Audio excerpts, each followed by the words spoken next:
Okay, welcome. Let's start then. Okay. So hello everyone. Before starting, let me thank the organizers for this opportunity to present my research. And what I'm going to talk about today is a joint work in collaboration with Michele Correggi, which you can find on the archive and has been accepted a few days ago for publication in the Journal of Mathematical Physics. So as you can see from the title, I'm going to present results which regards to different physical scenarios. The first one concerns the study of the Aharonov-Bohm effect, and the second one, the study of anyonic systems. So let me start by giving a few motivations and preliminaries. And I will start from the Aharonov-Bohm effect, which, as we all know, regards the fact that quantum particles are affected by electromagnetic potentials, even when they are confined to regions where the electromagnetic field vanishes. The reference model which I will consider is the standard one where you have a non-relativistic quantum particle which is moving outside of a straight solenoid, and you're assuming that the magnetic field is confined inside the solenoid. And this model can be idealized using the so-called Aharonov-Bohm potential, which is a vector potential of the form written here in 3 dimensions. And there appears this parameter alpha, which is essentially the magnetic flux across the solenoid, and this corresponds to a distributional magnetic field across the z-axis. In this kind of configuration, it is quite natural to consider cases where you have leakages of the magnetic field lines outside of the solenoid. And for this reason, we consider perturbation of the magnetic field. And in particular, we restrict the attention to perturbations which preserve translation invariance along the solenoid, so that by factorization of the axial direction, we can reduce our study to Schrodinger type operators of the type written here. So they are the squared of a magnetic gradient, which includes an Aharonov-Bohm contribution and a regular perturbation. And we want to characterize these as self-adjoint Hamiltonians, the space of square integrable function on the plane.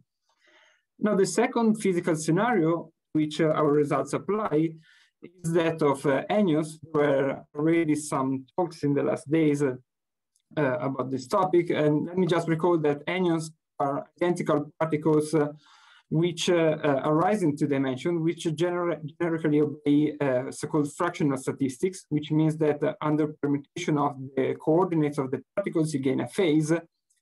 And here the parameter alpha is the so-called statistical parameter. And they were proposed as a theoretical interpolating alternative between bosons and fermions. And later they were considered to describe the effective excitation of electron gases in the fractional quantum Hall regime. Now, in this case, the model that I'm going to study is that of 2 so-called abelian anyons on the plane. And in this particular case, we can use a unitary map which sends the anyonic wave functions into bosonic wave functions. So we are moving to the space of square integrable functions, which are symmetric under exchange of the coordinates. And so in this so-called magnetic gauge, we can write the quantum Hamiltonian in the following form. It is the sum of 2 kinetic terms for the 2 particles with a magnetic interaction of Aharonov-Bohm type. Now, in this setting, we can factorize the center of mass and possibly add magnetic perturbations and reduce our analysis to the 2-body problem. And again, we recover a Schrodinger type operator of the type I mentioned before, but in this case, we have to consider as a Hilbert space the subspace of even square integrable functions, because we have this restriction to bosonic theory. So our goal is to characterize this self-adjoint realization of the Schrodinger operator in 2 different Hilbert spaces, namely the space of square integrable function or the subspace of even square integrable function. There is, of course, a problem, namely that the Aharonov-Bohm potential is singular at the origin, so we have to specify boundary conditions at that point. And we adopt a standard strategy, which is to start with a closable symmetric operator given by the restriction of the Schrodinger operator to smooth functions with support away from the singular point, and then to look for self-adjoint extension.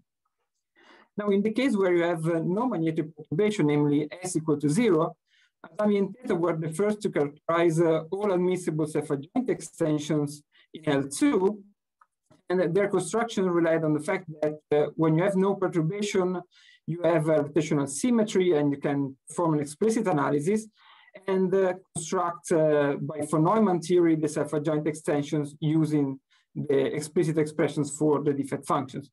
More recently, Correggia and Doddis proposed an alternative construction, the anyonic case, using a quadratic form approach. Now, in our work, we consider a case where you add this perturbation, and we assume this perturbation to be essentially bounded, at least locally, but we require no rotational symmetry, and in fact, also the possibility that this perturbation is unbounded at infinity is included. And since we have no particular symmetry for this model, we form a quadratic form construction, generalizing some results already obtained by Correggia and Doddis. So we start with the Friedrich serialization, namely we take the quadratic form associated to the Schrodinger operator, which is written in this form. This is well defined on functions with support away from the singular point 0. And as usual, we can define the Friedrich serialization of the quadratic form, taking the closure of these space of smooth functions with respect to the natural norm induced by the quadratic form. So our first results concern the Friedrich Hamiltonian, and namely under the assumption that this parameter alpha is between 0 and 1, and the perturbation is locally bounded, we can prove that the Friedrich quadratic form is closed and non-negative, and we characterize its domain in the following form. Namely, there are square-integrable functions with conditions regarding its magnetic gradient with respect to the perturbation and the action of the Aharonov-Bohm potential. We can also say something about the asymptotic behavior of the function in the domain of the quadratic form closer to the singular point in terms of angular averages.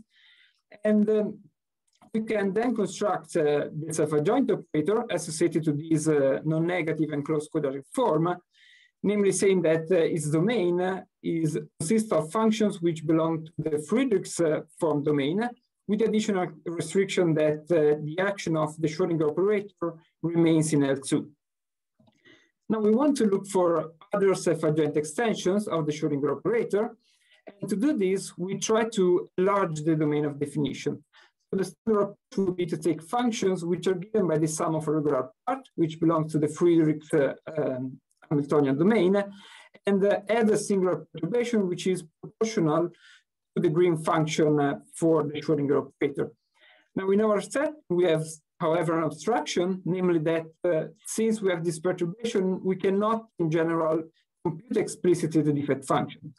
However, and this is our key idea, the leading order asymptotics of the defect function close to the origin, which is the singular point, should remain unaffected even when adding a perturbation. So let me say a few words about green function for the unperturbed problem, namely when S is equal to 0. And in particular, we consider the unique radial solution, which is square integrable of the defect equation written here. And this is usually called the S-wave green function and as an explicit expression in terms of modified Bessel functions. And using this unperturbed green function, we take trial functions given by the following form. They are the sum of a regular part, which belongs to the Friedrich's form domain. And then you add a singular contribution where you essentially mimic the true green function for the perturbed problem using a cutoff, which is here denoted by chi, which is at leastwise differentiable and compactly supported, and fulfills the additional requirement that its asymptotic behavior close to the origin is equal to 1, in order to implement this idea that the leading order asymptotic of the green function should be unaffected. So for elements of this form, we can make an heuristic evaluation of the expectation value of the Schrodinger operator, and we work in the Coulomb gauge. And this leads us to consider the following educated guess for the perturbed quadratic forms. We have these quite complicated expressions. However, it can be shown that all the terms in the first and second line are well posed when the regular part of the function belongs to the form domain, to the Friedrich's form domain. And in the third line, there appears a parameter beta, which is the extension parameter, and an expression chi of alpha s and lambda, which has this explicit expression. And one should be careful that if we just require the perturbation to be locally bounded, then we are not granted the well-posedness of this last term, at least when alpha is larger or equal to 1/2, because we have divergences close to the origin. So we need to make additional assumptions. And more precisely, we require that the perturbation is continuous close to the origin, and alpha is smaller than 1/2. And we further require some older continuity close to the origin when alpha is larger, with a relation between the order of the older continuity and the parameter alpha. And concerning the cutoff function, we require that it is identically equal to 1 in an open neighborhood of the origin. And so we come to our main results, namely the characterization of the perturbed Hamiltonians. And here we require the parameter alpha again to be between 0 and 1, and the perturbation to be locally bounded and fulfilling the assumptions which I just mentioned. Then we can prove that the perturbed quadratic form, which I wrote in the previous slides, are well posed, independent of the spectral parameter and of the cutoff height. And moreover, they are closed and lower bounded on their natural domain, which is the domain of functions which can be decomposed as the sum of a regular part in the Heuristic form domain, plus a singular contribution proportional to the green function. Starting from this quadratic form, we can construct the self-adjoint operators associated to them. And in particular, we can characterize the domain of these self-adjoint realizations as functions which belong to the form domain, plus two additional restrictions. The first one, which essentially requires that the action of the Schrodinger operator remains in L2, and the second one fixes the values of the charge in terms of the asymptotic behavior of the regular part. Moreover, in the case when the perturbation is uniformly bounded also at infinity, we can in fact prove that these self-adjoint extensions are in fact all admissible self-adjoint realization of the Schrodinger operator in the anyonic subspace. So we can characterize all admissible two-body anyonic Hamiltonians. And here are just some remarks about some of this condition. In particular, this condition, as I said, reduces to the requirement that the action of the Schrodinger operator belongs again to L2, which means that the regular part is not just in the form domain of the Friedrich quadratic form, but in the operator domain. We can derive lower bounds for these Hamiltonians. However, some additional computations are required. And let me finally say that we can also make a similar construction using the two-wave green function in the Aharonov-Bohm case. And in this way, we could construct other self-adjoint extensions of the Aharonov-Bohm Hamiltonians. And as final slides, let me say some more precise results, which can be derived when the perturbation is radial. And by this, I mean that the perturbation S is given by this form. It is a modulus directed along the angular versor. And we require the modulus to be Lipschitz continuous and uniformly bounded. And in this case, we can essentially decompose the problem in angular harmonics and reduce our analysis to so-called Whittaker-type differential operator on the half line. And it can be shown that these Whittaker operators are essentially self-adjoints when the angular number is different from 0 and -1, and vice versa, when the angular number is 0 or -1, these radial operator have the efficiency indices 1 and 1. And we can compute explicitly the defect functions. So in this case, we can make a von Neumann construction of the self-adjoint extensions in the usual way, and these are parameterized by unitary two-dimensional matrices. And finally, let me say a few words about future works which we are currently working on. The first problem is the study of multiple Aharonov-Bohm fluxes, namely instead of a single solenoid, we have a number n of solenoids. And in this case, we are able to construct a Friedrich serialization of the Schrodinger operator. And we are working on the derivation of a suitably explicit resolvent formula. We can also construct a singular perturbation of the Friedrichs Hamiltonian in using an approach similar to the one I just described. And the ultimate goal would be to consider the so-called homogenization limit, where you send the magnetic flux parameter to 0 and the number of solenoids to infinity, keeping their fixed. And another interesting problem, which however we have only very slightly mentioned, is the study of many annus Hamiltonians of the form written here, but we have no results on this kind of operators yet. And that's all, so thanks a lot for your attention. Thank you so much, Davide. Now questions? Konstantin, yeah. Yeah, thank you.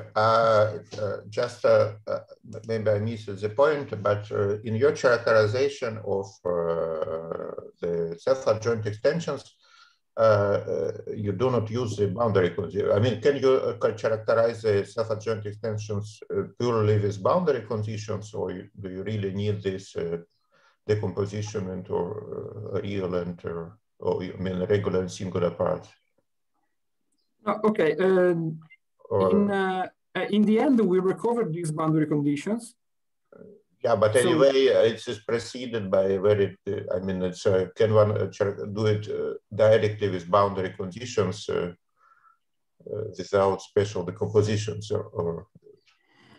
Well, there are cases where you have a special decomposition and you can just work with boundary conditions. This is the case of radial perturbations, for example. Mm-hmm. But the point is that when you do not have this kind of symmetry, it is not so straightforward to just characterize the self-adjoint extensions in terms of boundary conditions, because the perturbation could mix different angular harmonics. So it is, it probably could be done, but it is not so straightforward. And for us, it seemed more natural to consider this quadratic form approach.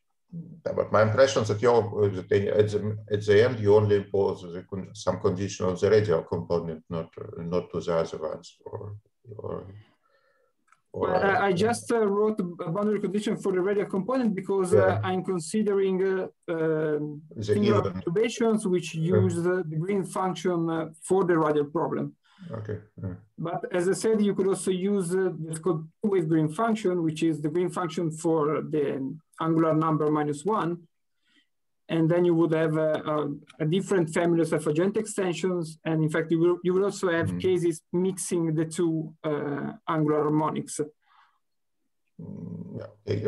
I'm just curious why, so because it depends on this, I mean, psi, which seems to be cut off, but can it be done in a, let's say, is there any easy way to, let's say, to pass from one psi to a different psi or? Yes, in fact, our result is independent of the choice of psi, assuming that this function is identically equal to 1 in a neighborhood of the boundary. In fact, we have proven that if you choose two different chi of this form, then you get the same self-adjoint extension. Yeah, but I mean, not with the same parameter, I suspect. I mean, the families, it was the same, but or will two different psi correspond to the same, how they call it, beta, or? I would say that two different chi correspond to the same beta, in fact, because let me return to our result. They correspond to the same beta because if you change a chi, then the remainder involves a difference of the two chi. And this is regular close to the origin, which is the singular point. So they do not affect the singular behavior of the function in the domain. Okay, I see.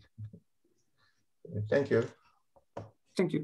Okay, so Pavel? Yeah, since you used a leak from a solenoid as a motivation, so to which class of your S would a realistic leak correspond? Well, it was just a motivation to say that these problems are interesting, but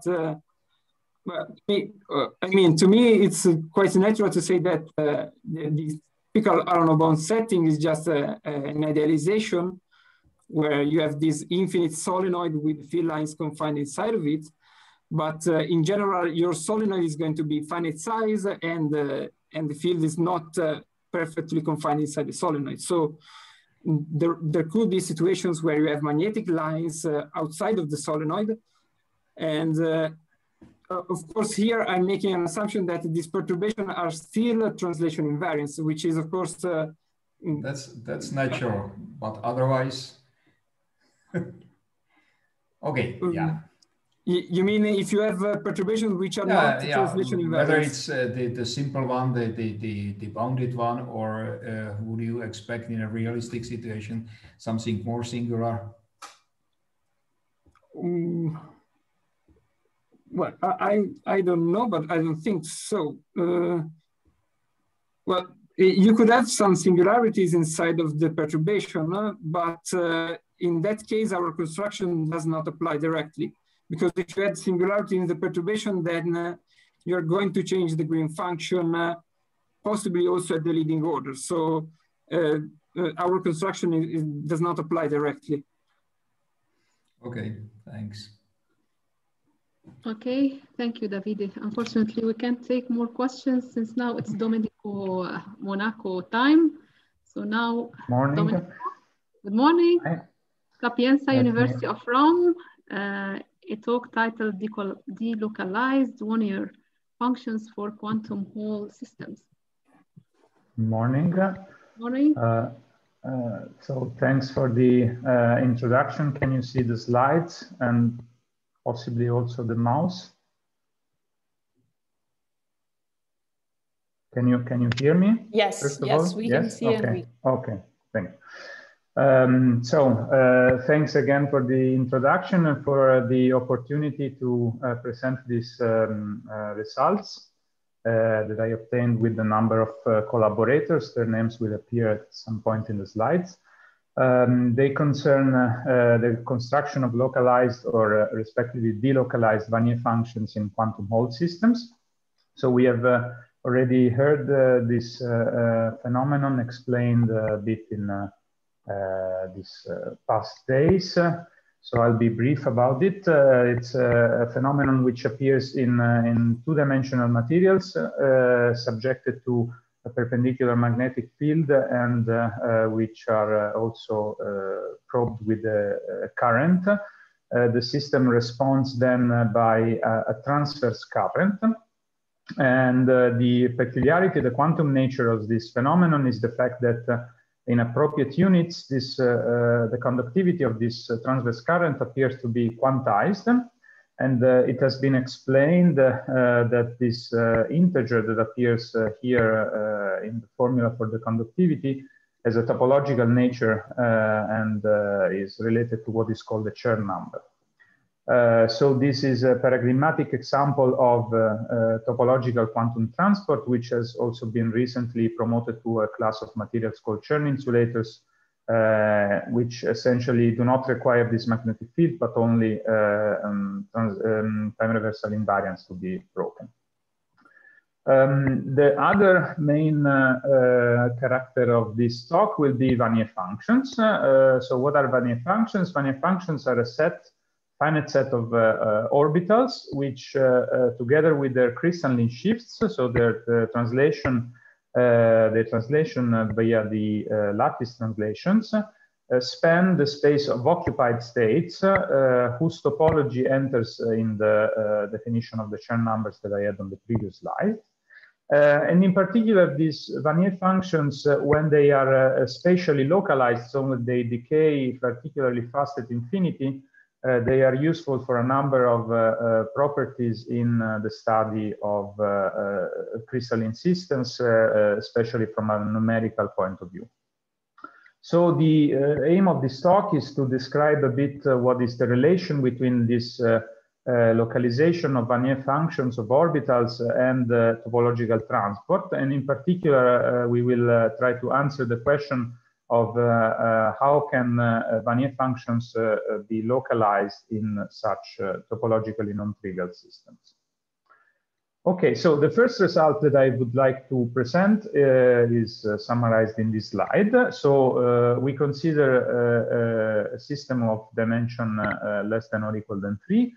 And the crystalline nature of the system is modeled by a gapped periodic Hamiltonian. So by periodic, I mean that it commutes with with possibly magnetic translations labeled by the integer lattice of the crystal. And by gapped, I mean that the Hamiltonian itself has a spectral gap and that the Fermi energy of the system lies in this spectral gap. I will also denote by M the number of energy bands which are below this spectral gap. Examples of such operators can be found in the continuum setting, so with the, say, Bloch-Landau Hamiltonians or Schrodinger operators with the magnetic field and periodic potentials, but also in this discrete setting, like, for example, the Haldane Hamiltonian. So the spectral projection associated to the occupied spans will be denoted by pi. The first result concerns the possibility to span such a projection with the Vanier functions, which are, let's say, very poorly localized. So for which the expectation of the position operator and its powers up to, but not including the second, is finite. So let me stress once again, by a Vanier basis, I mean that this spectral projection has an orthonormal basis consisting of these finitely many functions, WA, together with their crystalline translations. And the number of functions is exactly equal to the number of bands that one wants to span. The second result is instead what we call a localization dichotomy. It says that whenever there is a Vanier function, a Vanier basis, which has a second moment of the position operator, which is finite, then actually this condition can be promoted and is actually equivalent to a much stronger decay at infinity, namely Vanier functions which are exponentially localized can be found. So they decay in particular faster than any power of x, and they decay indeed exponentially. And this condition is in turn equivalent to the situation in which there is no topological transport. So these very strongly localized orbitals correspond to a vanishing Hall conductivity. The second result that I would like to present is instead what happens when the orthonormality condition is relaxed to that of being a Parseval frame. So the result in this case states that this exponential localization can be achieved no matter the value of the topological invariant or equivalently of the Hall conductivity at the expense of adding one extra Vanier function per unit cell, let's say. So it's actually an infinity more that you have to add. And let me just remind that this notion of Parseval frame, in general, in an Hilbert space, it means a spanning set for which the Parseval identity holds. But in general, this spanning set may be redundant in the sense that it's labeled by an index set whose cardinality is larger than the dimension of the Hilbert space. Of course, when this dimension is infinite, larger must be taken with a grain of salt, but I hope it will be clear from the presentation what this means. Good, so I would like to give you a sketch of the proof for these two statements. It is convenient, first of all, to pass to the momentum representation. So one introduces the corresponding Bloch functions associated to these Vanier orbitals by the so-called Bloch-Floquet transform. This is just essentially a discrete version of the Fourier transforms, which introduces, in particular, a crystal momentum, which is denoted by K. So the rephrasing of this localization dichotomy statement in terms of these Bloch functions is as follows. One considers a family of projections which is labeled by this quasi-momentum K, which comes about from the fibers of the spectral projection in this Bloch-Floquet representation. So when we consider the restriction of the action of this spectral projection to functions with a definite momentum. The first statement is that one can construct a basis, an orthonormal basis for this family of projection whose dependence on the value of k is, first of all, periodic by shifts in the dual lattice. And also there is a certain Sobolev regularity, which is S for all S less than 1. So again, block basis means that this projection is spanned by these vectors in this way. And the second statement is that whenever a Sobolev H1 family of such block functions can be found, then this condition implies the vanishing of the Chern number, which is here expressed directly in terms of this family of projection by the integral of the so-called Berry curvature. And this condition was known then to be equivalent, this condition of vanishing of the Chern number was known then to be equivalent to the existence of an analytic function, set of block functions. So a much stronger, again, regularity condition. It should be maybe stressed that via this block-Floquet representation, the K condition in position space correspond to regularity condition in K space. Okay, so the construction in 2 dimensions can be sketched as follows. So one starts with reducting its focus on the unit cell in momentum space, which is the so-called Brillouin zone. Let's pick a basis for this projection at one vertex of this Brillouin zone. Then there is a construction called parallel transport, which allows to extend the definition, say, along the horizontal direction. Parallel transport is a family of unitary operators which intertwine the projection at 0 with the projection, say, at K1, which preserves the smoothness but fails to be periodic. So an additional phase shift has to be implemented to correct for this lack of periodicity in order to recover a periodic family of block functions. We perform the same construction also in the vertical direction now, and imposing periodicity, we are able to find the block functions on the boundary of the Brillouin zone. And then once again, one can use, say, parallel transport in the radial direction now to construct and extend the block basis in the Brillouin zone. In general, this produces some sort of winding of this family of block functions, which is compatible with this Sobolev regularity stressed here. And it's topological in nature in the sense that it can be captured by the so-called Berry phase associated to this block basis, whose circuitation along a small circuit around this singularity converges to is essentially the Chern number. So it's this topological invariant that I mentioned before. In 3 dimension, one has a similar construction where now these points of singularities are promoted to curves or lines of singularities, and also this expression for the Berry curvature, for the Berry connection, sorry, allows to understand why in the case of an H1 block basis, then these Chern numbers must vanish. This is because then the function which defines the connection is actually in L1, and so its integral shrinks to 0 when the circuit gets smaller and smaller in radius.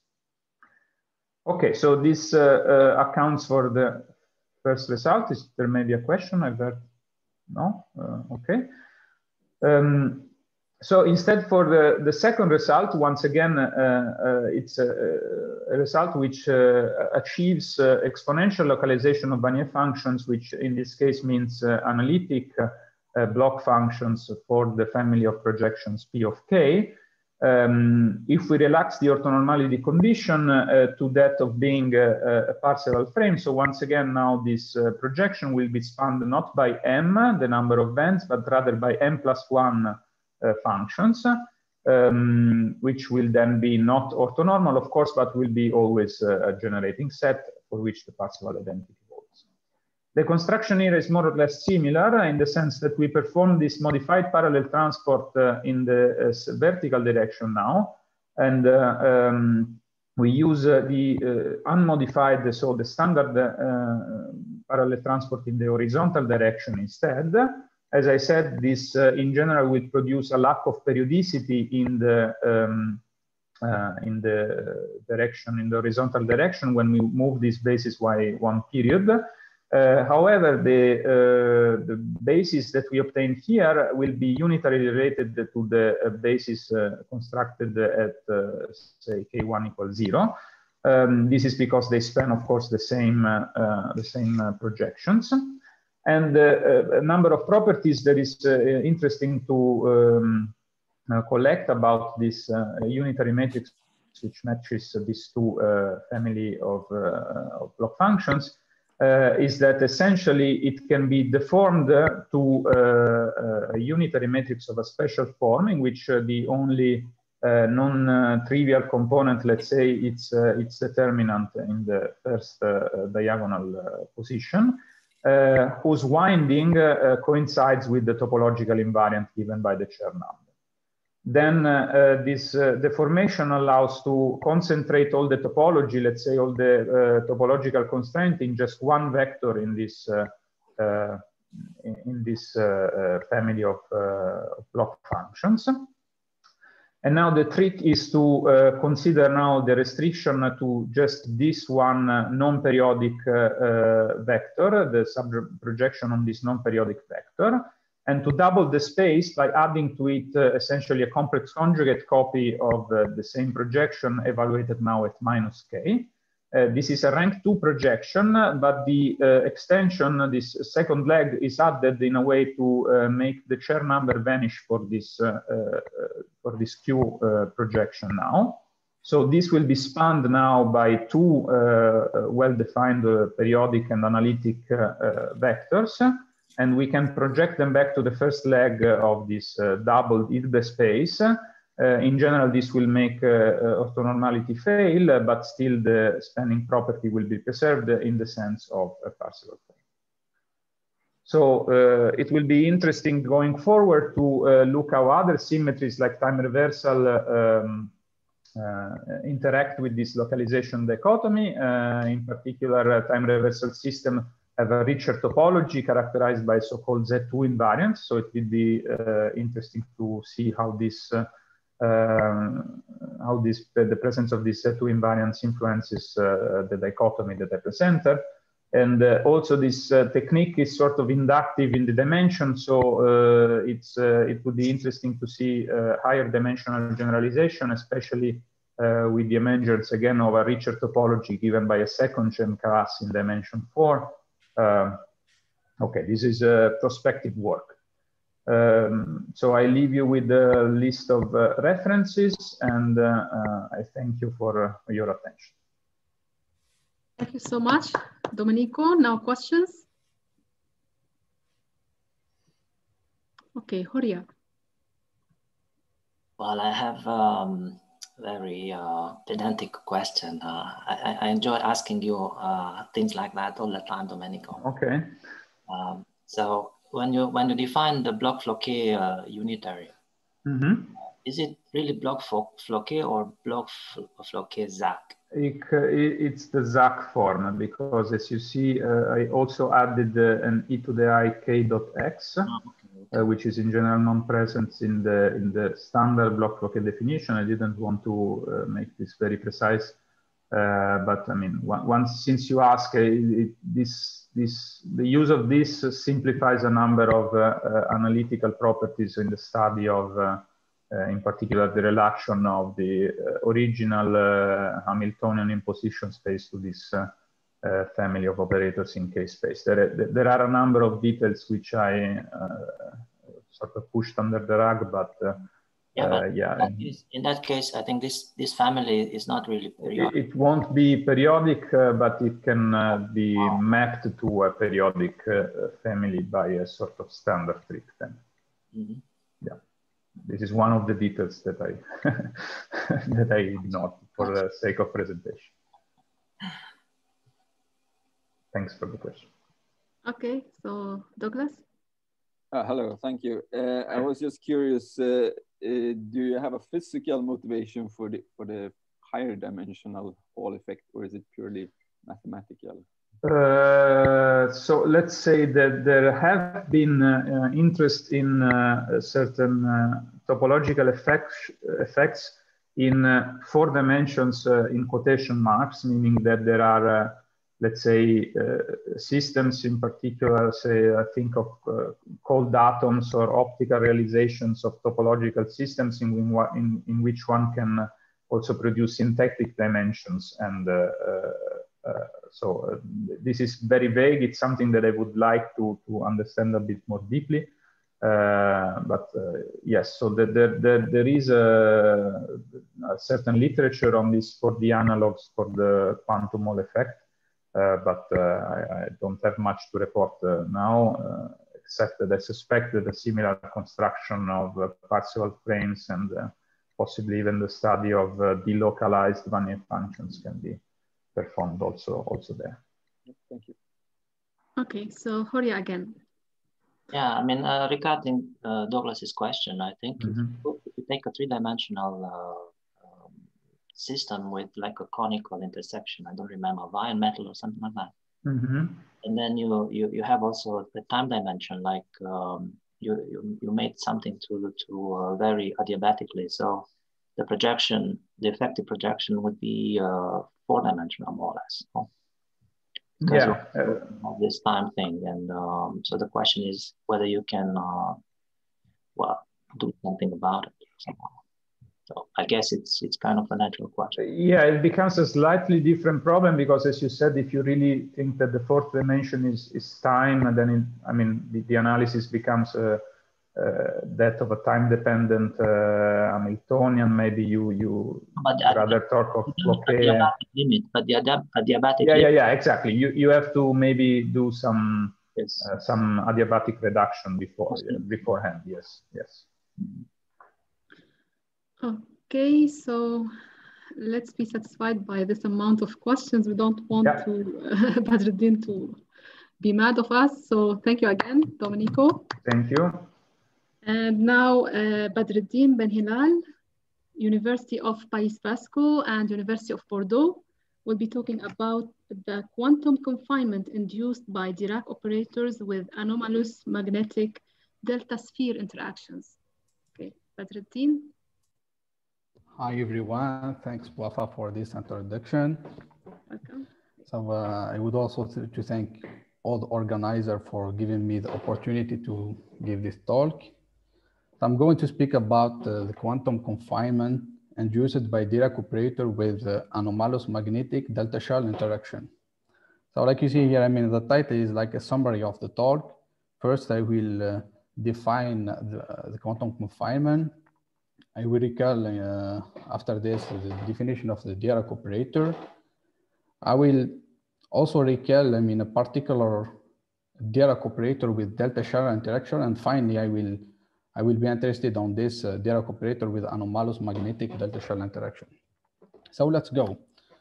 So throughout this talk, omega will be a bounded Lipschitz domain, and I will use this notation to say omega is omega plus, omega minus will be the complement, and sigma will be the boundary.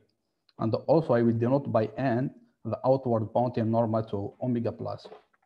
So what is the confinement? We say that a quantum particle is confined in omega plus or minus if it is localized initially in omega plus or minus and remains in omega plus or minus during the evolution in time. So mathematically, this means that given an essentially self-adjoint operator which acts in this domain, and the Hilbert space will be L2 of R3 power P, then we say that H, I mean this Hamiltonian generate confinement or equivalently sigma is impenetrable if for any data psi dot in the domain of the closure, which is supported in omega plus or minus, the unique solution of this Cauchy operator remains confined or supported in omega plus minus for all time. I mean, another way also to define this is to decompose, I mean, this Hilbert space in this way, and then the self-adjoint operator or the closure decouples in this way, where H omega plus will act in the domain omega plus, and H omega minus will act in omega minus with some boundary condition in general. And the way that you are solving this system is using, I mean, the semi-group or the propagator. In this case, your propagator also decouples in this way. So like this, I mean, it's easy to say that if psi dot is supported in omega minus or omega plus, then your solution will be always supported in the same domain. So moving on, let's define what is the Dirac operator or three Dirac operators. So given M, a real number, which is positive or negative, whatever, it doesn't matter. So the free Dirac operator is this first order differential operator, which acts in H1 of R3 power 4. This means that you act in component of four function, where alpha G is the Dirac matrices, sigma G are these Pauli matrices, and the beta is just one identity minus identity. So, and it's one now that this free Dirac operator defined in this domain is self-adjoint, and spectrum is purely continuous and given by this. Also, we have a representation, an integral representation of the resolvent, where this kernel is given by this. So let's just look closely, I mean, to this kernel. So what we have here, so we have here, I mean, the single layer of minus Laplacian plus m squared minus z squared. So this is a good guy. Here also we have z and beta, which are also good guys. However, here we have this x over x squared, and you add also this. So this is a strongly singular integral operator, which plays an important role whenever you study this kind of problem. I mean, this part, I mean, tells you where you can define such problem define the dental direction for the Dirac operator, give you some characterization of the domain where you can get, I mean, compactness argument. So I will say something about this in some minute. So let's recall, I mean, a very well-known Dirac operator with delta shell interaction, which we call Dirac operator with electrostatic and Lorentz scalar delta shell interaction, which is just the perturbation of three Dirac operator with this potential. So here, epsilon identity is the electrostatic, mu beta is the Lorentz scalar. So there is two particular cases which are raised in the study of this Dirac operator, which are namely the following. So when you have epsilon square minus mu square is equal to -4, then in fact this operator is self-adjoint in appropriate domain, and also it generates confinement. So this was studied for the first time, as I know, by Dietrich, Exner, and Seba. I mean, they are the first people who introduced this problem. And in fact, they proved this for the ball, when omega plus is a ball. And it was generalized by Arrizabalaga, Mas, and Bega for omega bounded C2 domain in this paper. And recently, I generalized this for Lipschitz domain. And also, in fact, this is true whenever, I mean, you can define such a problem for Dirac operator. So if there is time, I will speak about this class of domain. I mean, the maximal class where you can, I mean, define this problem. The second particular case, which we call, I mean, critical case, when epsilon squared minus mu squared is equal to 4, then, for example, if omega plus is C2, then the Dirac operator with electrostatic and Lorentz is essentially self-adjoint, and the domain doesn't have any Sobolev regularity.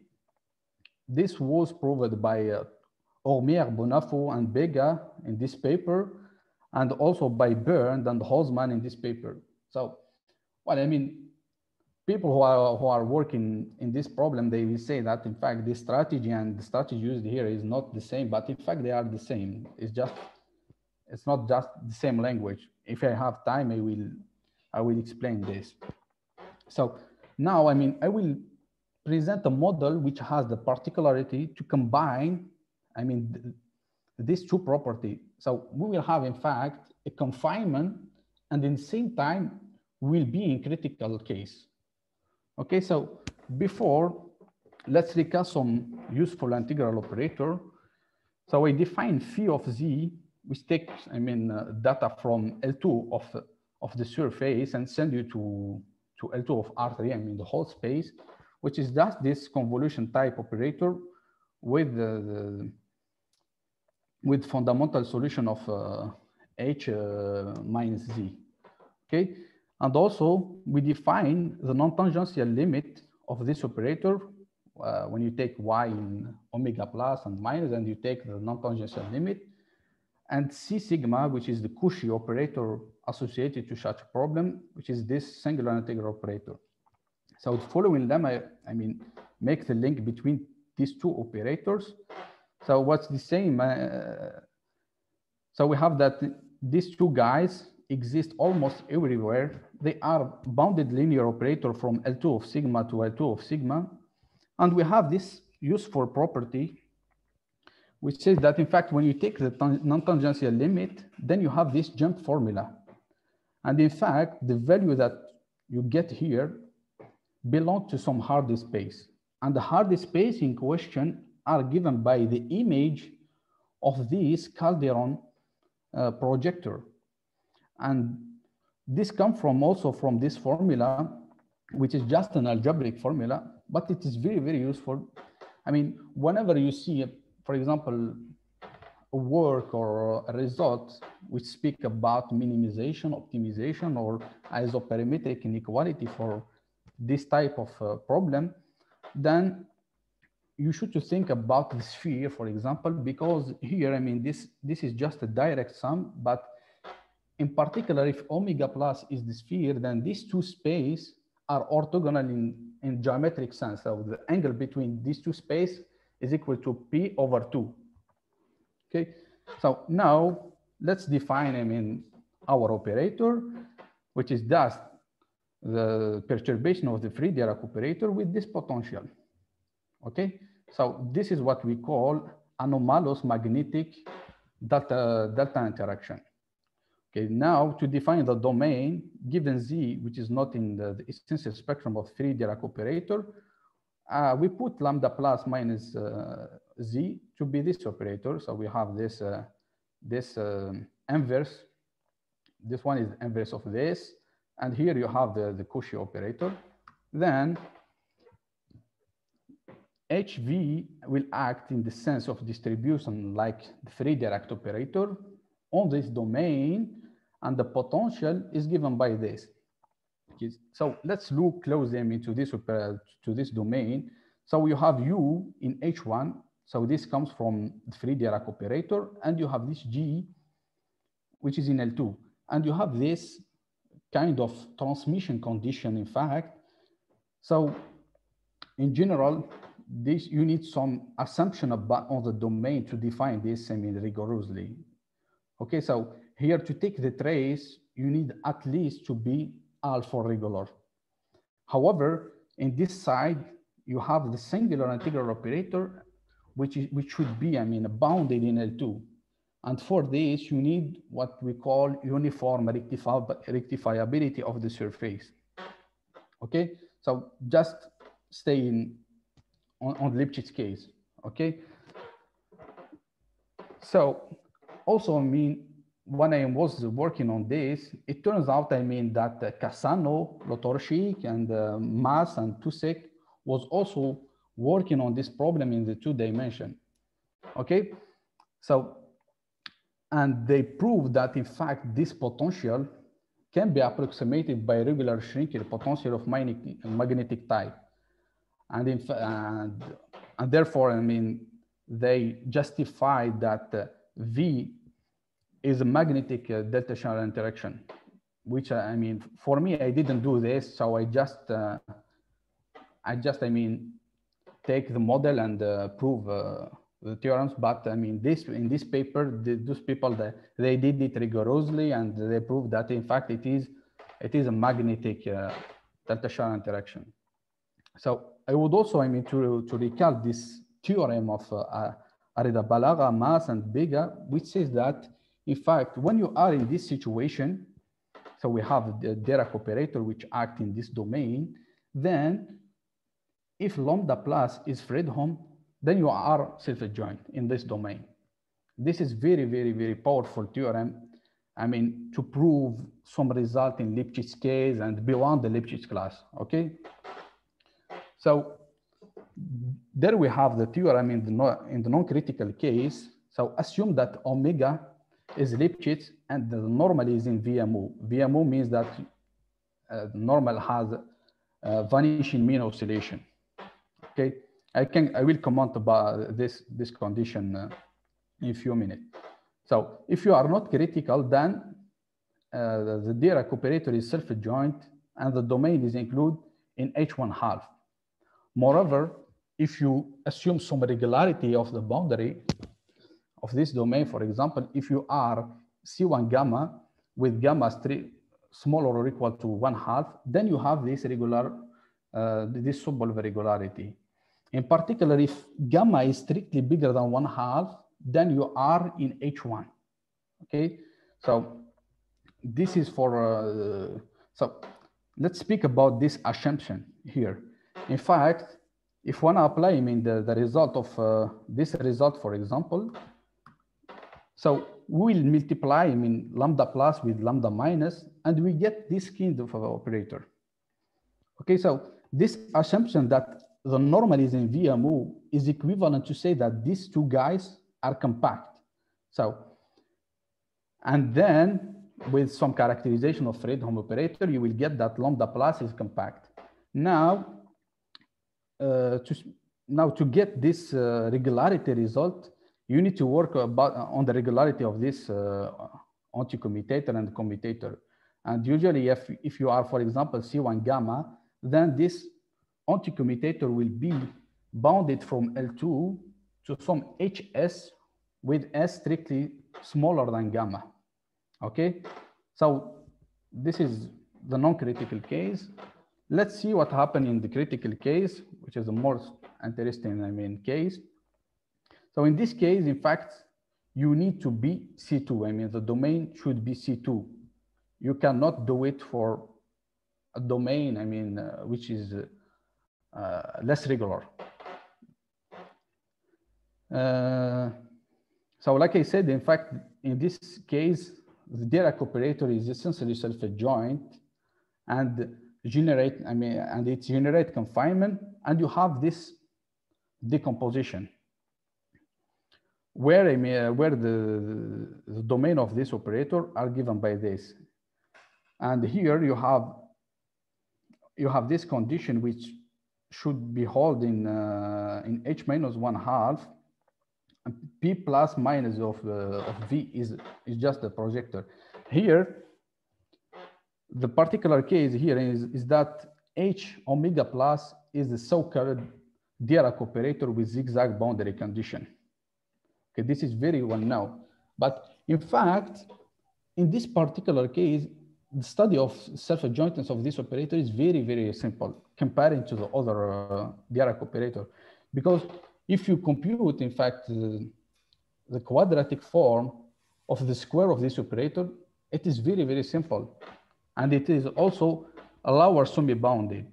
And so at least, say for example, if you are Lipschitz, you have an intermediate extension, which is the Friedrich extension. Okay, I don't know if I have more time to speak about some other stuff. Actually, Badreddine, your time is up, but if you need 1 more minute to wrap things up, it's okay. It's okay. Just to leave room for questions. Oh, it's okay. So, yeah. So thank you for your attention.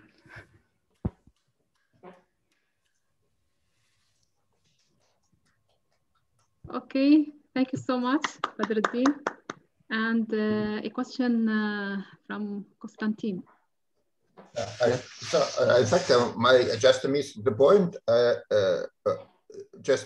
First, my impression that if you consider the case where you are confined, then in fact the previous analysis it's not directly related to the previous analysis, because as soon as you put V equal to plus minus 2, in fact, you have a decoupling that follows from the linear algebra that you have, in fact, a jump around the interface, and then, in fact, it's over. I mean, you write the jump condition along the interface, and somehow it decomposes into the direct sum of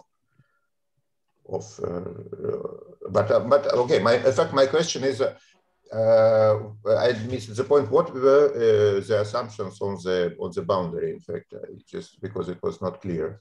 So here in the critical case, you need C2.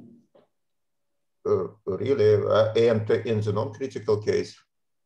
In the non-critical case, in fact, what you need, I mean, to prove just the self-adjointness, you need that omega should be Lipschitz, and the outward unit normal should be in VMO. Okay, so let's go them into the last slides. In fact, VMO, what is VMO? What is this class of domain? This is just the intersection of Lipschitz domain with so-called regular Semskinian toroid domain. Okay, so the condition about VMO, the normal to be in VMO, comes from this class of domain. Okay, and I mean another classification. I mean another property is that, like I said, in fact, VMO, the normal is in VMO, is equivalent to say that these two guys in red here are compact operator in L2. Yeah, but anyway, can it? But I mean something. I mean the folder domains they're in this class, if I understand. I mean this C1 gamma with any gamma, do they in this class or not? Yeah, of course, yeah. Okay, it's just. In fact, you have like here, for example, you have C1 domain, which is included in Lipschitz domain with VMO normals. Okay. Thank you. So this is an intermediate class between. In fact, here, what are you doing exactly? You are taking out the corners domain from the Lipschitz. You are not allowing to have a corners. If you have corners, then this anti-commutator is not compact. Yeah, I understand. But to be honest, my impression that in fact that's probably that somehow it looks complicated because you started with this with the same description in the paper by Vega with this, I mean, singular integral operators. Because if you would start with boundary conditions instead, my impression that it could look some points would be much more transparent. But okay. The trick, in fact, is that the beautiful thing when you work with this definition is that, for example, you have the structure of the boundary triple theory. I know you are familiar with this. So let's see, I mean, the domain of the adjoint is this, guys. So you have this, the data here is in h-1/2. And here, lambda plus is just the extension of lambda plus, which is bounded from h-1/2 to h-1/2. And the trick is that if you consider the Laplace-Beltrami operator on sigma, and you define this operator, which is a bijective operator from h plus -1/2 to L2, then you transform the domain of your operator and the domain of the adjoint. And here, here you see the guy from the boundary triple theory, which says that, in fact, if this operator, let's define it here, if this operator with this domain is symmetric, then your operator is symmetric. If it is essentially self-adjoint, then your operator is essentially self-adjoint. And if it is self-adjoint, then you are self-adjoint. Yeah, of course, I'm aware of it, but anyway, I mean, especially for, yeah, but okay, maybe, because in fact, I saw your paper yesterday, but I did not have time yet to read it in detail. So maybe, maybe just I will ask her privately. In fact, the trick is that the good thing with this definition is that, for example, you need just, if lambda is Fredholm, then you get the self-adjointness. This is, I mean, when you work on Lipschitz domain, you should forget about the regularity result. This is, I mean, something very usual. Whenever you work with Lipschitz domain, so you know that you don't have, I mean, this kind of regularity result. Okay, so you should turn on the invertibility argument or compactness argument.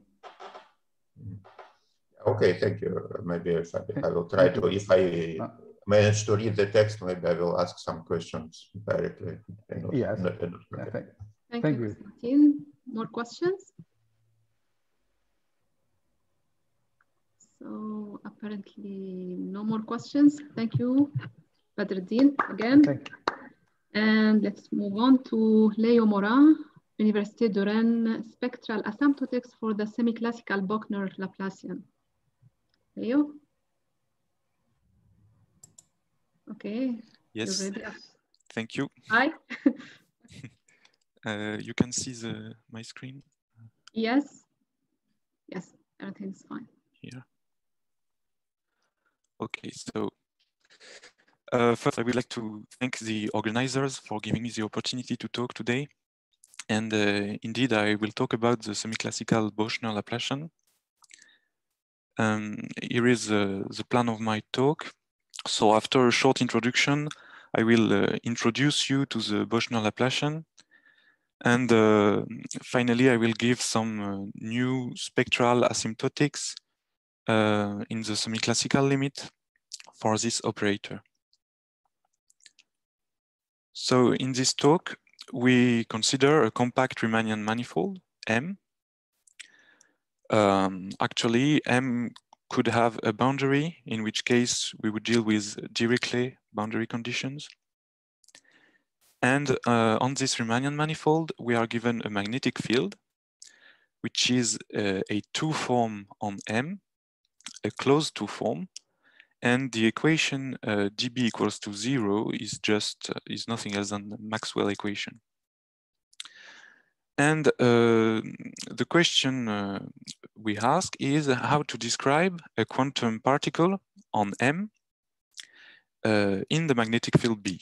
And in particular, we want to describe this in the semiclassical limit.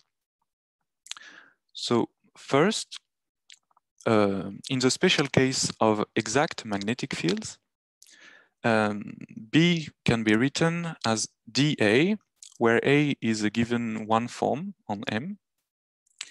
And then we can consider the magnetic Laplacian, which is IHD plus A star IHD plus A here.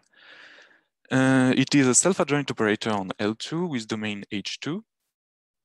And here, H is Planck's constant. And we will consider it as the semiclassical parameter here.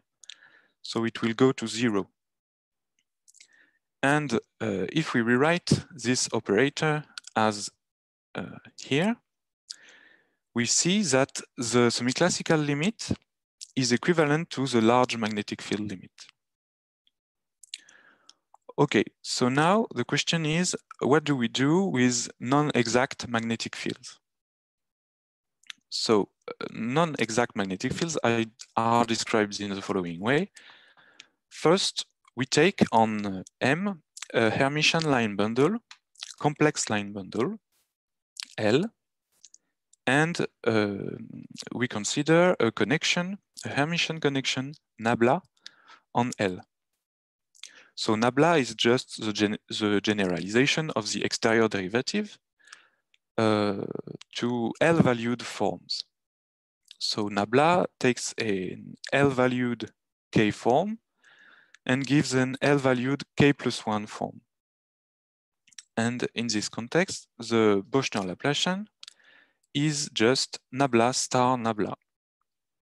And it is a self-adjoint operator on square integrable sections with domain H2. So here the question is, where is the magnetic field?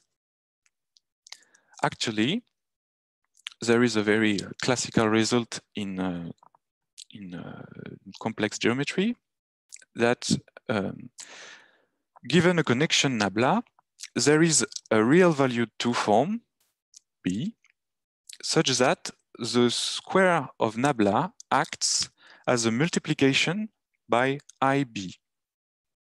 So here we consider S smooth sections. So these are L-valued functions. So nabla square S is an L-valued two form, B is a two form, and S is L valued, so this is consistent. This IB is called the curvature of the connection nabla. And this will be the magnetic field. So now we want to consider the large magnetic field limit. So we need to increase the curvature.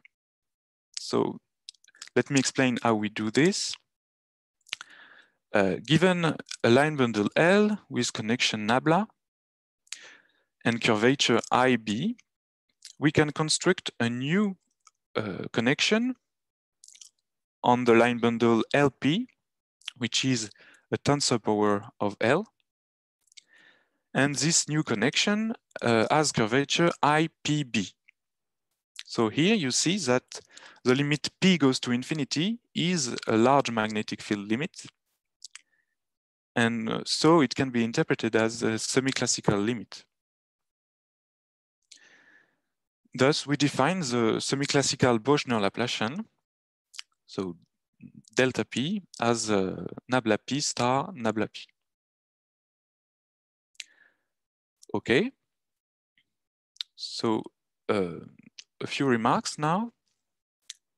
First, one can see that this Bochner Laplacian locally acts as a magnetic Laplacian, where A is a local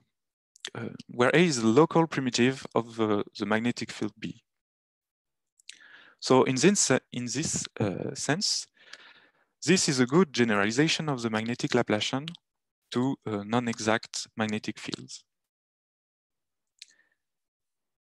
Okay, and second remark, here I told you we take L a complex line bundle and a connection, and then there exists a two form B, which is the curvature of a nabla.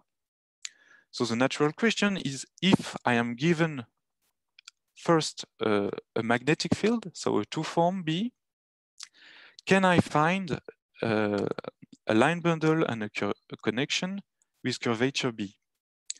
And the answer is yes, if and only if there is some topological condition on B, which is that the chain class of B is 2 pi times an integer. And it is called the pre-quantization condition.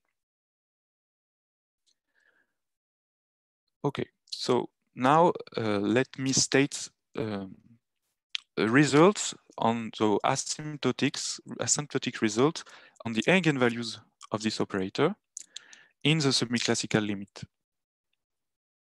So first, I will define the quantities involved in the asymptotics. So we consider the Bochner Laplacian with curvature IPB on the Riemannian manifold M. And so B is a two form. So it's a skew symmetric bilinear form on the tangent space of M. So we can rewrite this bilinear form using the scalar product, and we get bold B, which is a linear operator on the tangent space. So it's a matrix if you want, and it is skew symmetric with respect to J. So in particular, we can describe the eigenvalues of B.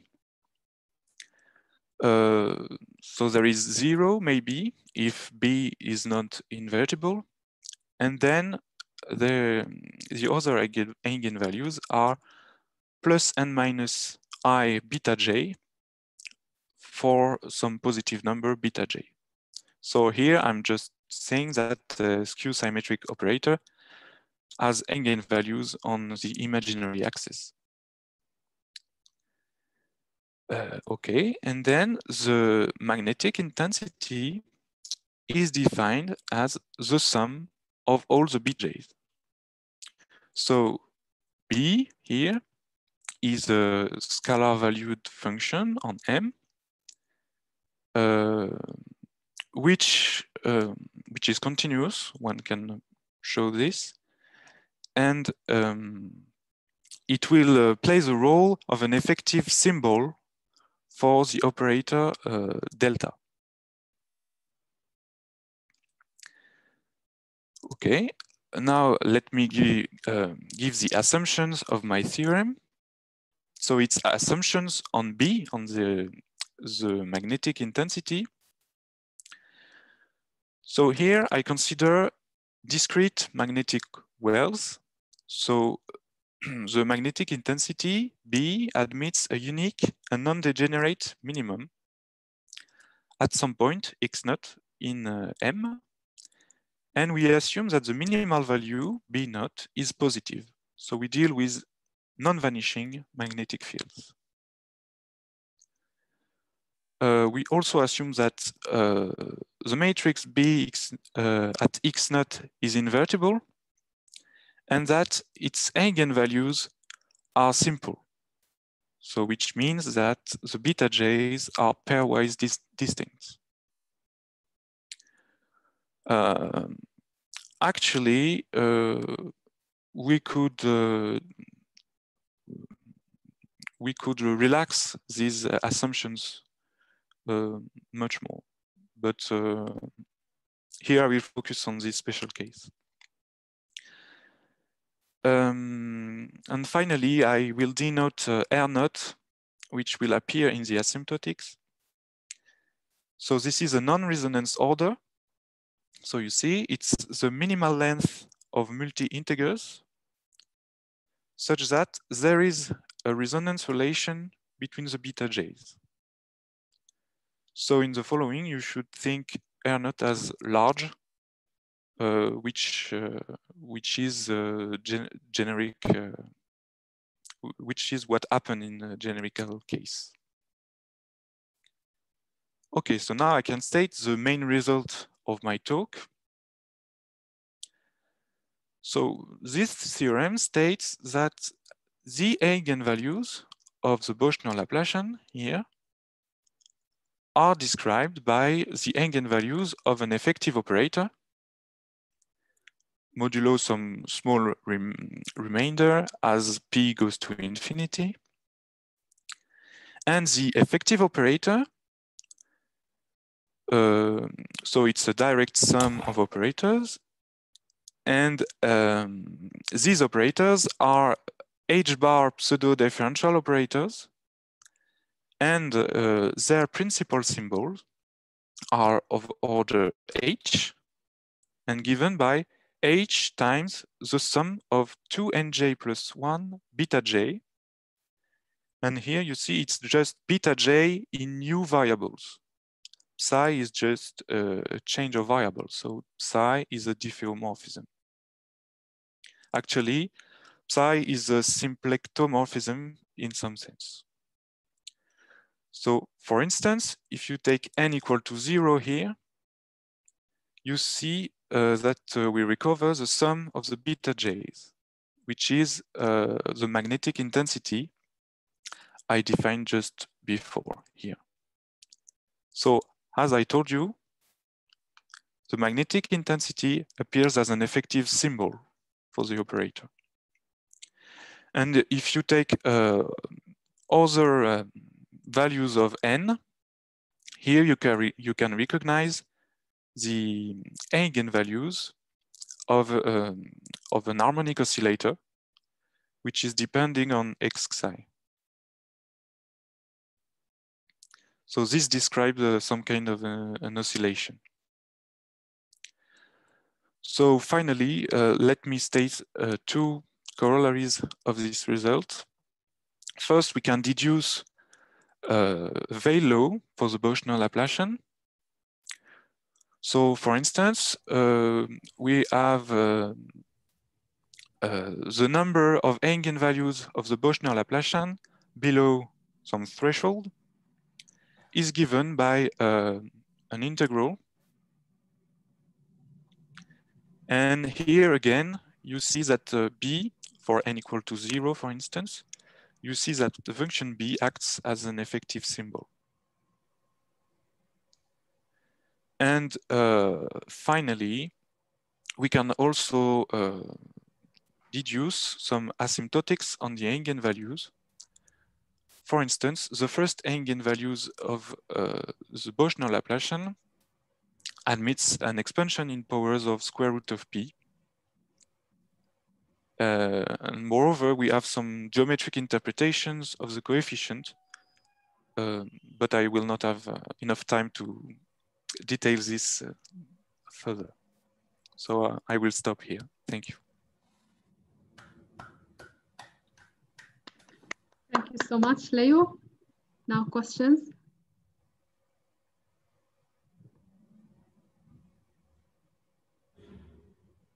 So let me check here. So I have a question. Yeah, Douglas, yeah. Yeah, should we think about these sort of harmonic oscillator states essentially as Landau levels or something like this? Yes, exactly, yes. Yeah. And then maybe, yeah, if we have the time, maybe you can say something about the geometric interpretation of these. Yes. Well, as you said, these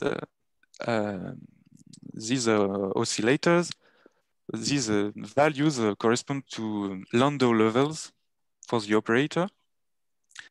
And when, for instance, when we restrict to the first Landau level, so n equal to 0, we get an effective operator.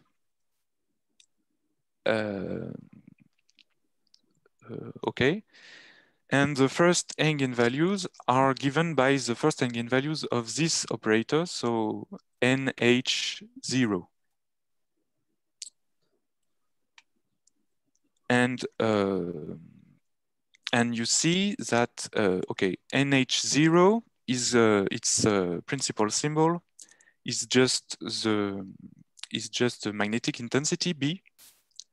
And I assume that B admits a unique and non-degenerate minimum. And when we have such a symbol, we know that we can approximate its spectrum, its low-lying spectrum, using the harmonic oscillator corresponding to the minimum, to the yes, the Taylor expansion of the symbol in at the minimum. So here, these are where this is where come from the coefficient. So they describe again a second harmonic oscillation. So you will find some eigenvalues, new Landau levels, for instance, for alpha ik. So okay, thank you. And the boundary, we didn't see anything about that, or it's just this is concerns only sort of this point inside the domain. You mean if there is a boundary on the manifold? Yeah. So did you have a boundary on the in the statement? I did not take boundaries, but actually here. Okay, here I assume that B admits a unique and non-degenerate minimum. If M has a boundary, I will assume that this minimum is not reached as a boundary. So X naught will be in the interior of M. And actually, we can show that the eigenfunctions are localized near this point. And so everything, they won't see the boundary, actually. Thank you. Thank you, Douglas. More questions? Ayman? Yes, Wafa. Thank you, Leo, for the talk. My question is just about a simple example of your Bochner operator. If you take some kind of simple manifold, something like a sphere or couples of n spheres, so So do we have an idea how the operator will look like in such a simple situation?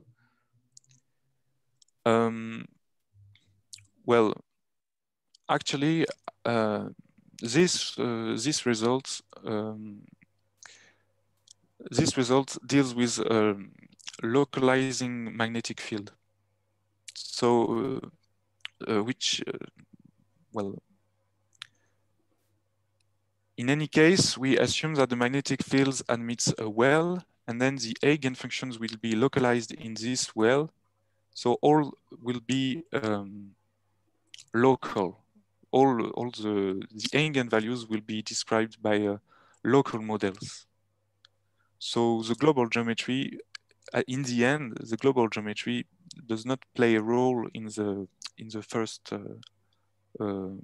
eigenvalues. Okay, thank you.